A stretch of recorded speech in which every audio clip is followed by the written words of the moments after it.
Hi, it's me again with Corel Tips and Tricks. Somebody sent me these two files that they found on the internet that they downloaded. I don't know how they get people, how people do this exactly. I'm going to leave two links to a video I did a couple years ago about a company. I don't even know if the company's still around, but um, it's this is really good for edge lights. So an ellipse isn't too hard. But then you throw a heart in it, it becomes a little bit more difficult. So we'll just do an ellipse first. And I'm going to hit P and put it in the center of the page. And then what I'm going to do is I'm going to take a 2-point line and I'm going to draw a line holding down the control button. Then I'm going to hit P, put it in the center. I'm going to cut half this away. Then I'm going to cut off the tips. Now, so we have two objects.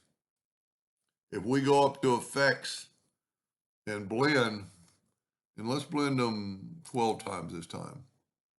And you get that. And then you can actually control D and make a duplicate and get the two-sided arrow while holding down the control button. Then you get that. Then you can control D. You'd probably want to group that together and then rotate it 90 degrees. And you get that kind of a look. That's pretty easy. This is almost the same. It's hard to make the heart look good. So you have to kind of modify a heart. So go to your common shapes or basic shapes. I'm going to curve the top. So that alone is a pretty good little lesson right here. You get your 3-point curve line, go about right there, start moving, hold down the control button. That way it'll be equal. Well, I didn't do a very good job there.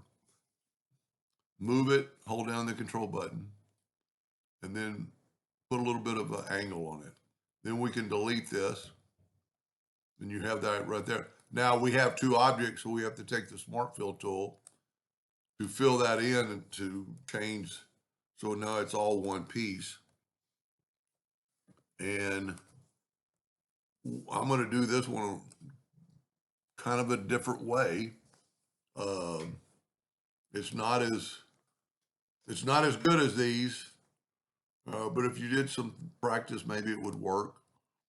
I'm going to take a 2-point line and I'm going to just draw a line right there. And then I'm going to take the three, I wonder if we can.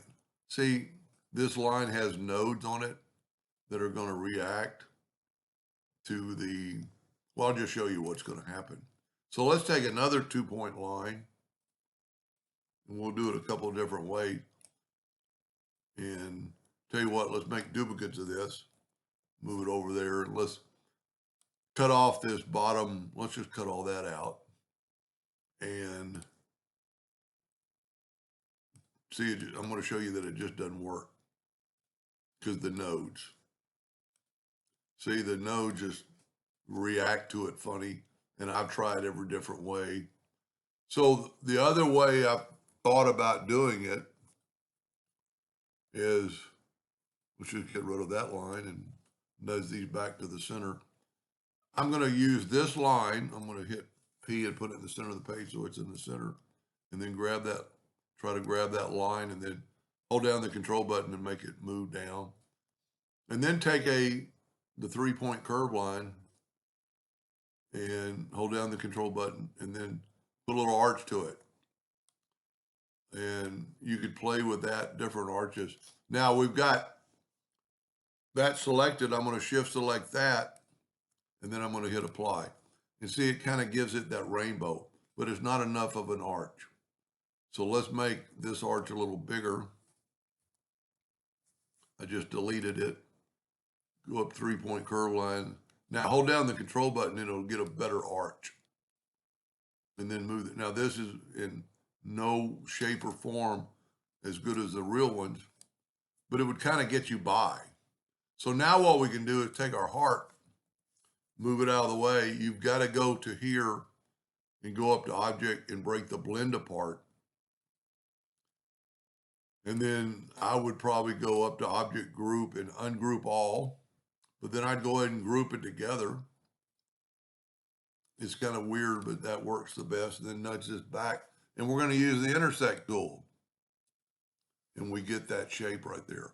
Now, it doesn't look as good without the outline on it, so we'll put the outline down. So that's not terribly bad. And then we just need to kind of figure out how to do the other part. So we're going to make a duplicate of that, and I'm going to move this out of the way. I'm going to try to do the same thing that I did with the ellipse on this one. Hit P, cut half of it away. I don't know if it'll work or not. So we got two objects now. Select them both, hit apply. See, it's got a little wave to it because of the nodes. Let's back up here and I'll show you the node. And there's really no way to get rid of the nodes without changing your shape. See, that's pretty bad. Now you might be able to, well, we don't want to really change the shape because of the idea. So what we could do exactly what we did on the first one. Let's, you know what? Let's just take away that shape. And let's take a 3-point curve line going vertically. Holding down the control button, it'll give it a good arch. And then kind of move them together. Hit apply. Go up to object. Break blend apart. I'm going to try just this. I'll just group them. See if it matters. Now we're going to take our outline. Well, what I'm going to do is Control D and make a duplicate, get the two-sided arrow and make that shape. I hope I made it big enough. Yep, just barely. I think I need to make sure these are grouped together. So the intersect tool won't work unless it's grouped. Then move this back. So I'm not really any help to this one person, but this might give you an idea or two. And see, this way, you've got the colors coming both. Now it looks bad till you put the outline back around it, and that's why I didn't want to change the shape. So that's not terribly bad. The only other thing I did is kind of neat, Control G to group it. And we're going to use the extrude tool. This is the only way I've really found to make it. Now we're not going to use this, but this way we get a rotation, and we're going to put a little rotation at our heart, and then go up to object, break the extrude group apart, and then try to grab that top one. And see, by this way, you've kind of got that.